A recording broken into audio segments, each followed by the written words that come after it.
The number one most attacked industry right now is manufacturing from a cyber point. This is no small money. When you have a cyber attack, on average here in the United States, it's about 9.5 million to get your production environment back.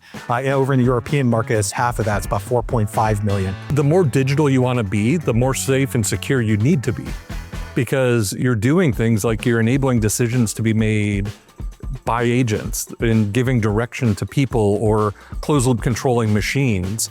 So as we take advantage of this automation technology, we have to know that it's safe and secure. Otherwise, we're just constantly introducing more and more risk. So these types of digital transformations in cyber have to come along together. I think another important topic on that, and we're hearing a lot about that here at Knowledge, is the governance of those agents and also the security, who has access to those agents, because those agents could particularly go rogue and make some fundamental, going back to the safety, that could have a profound effect on hurting someone within the workforce or out on the production line if we don't have that governance and safety and controls in place. One thing that Craig didn't mention is, an hour of downtime for some of these businesses is anywhere from $18,000 to $20,000. And if you're down for 8 hours, that can add up.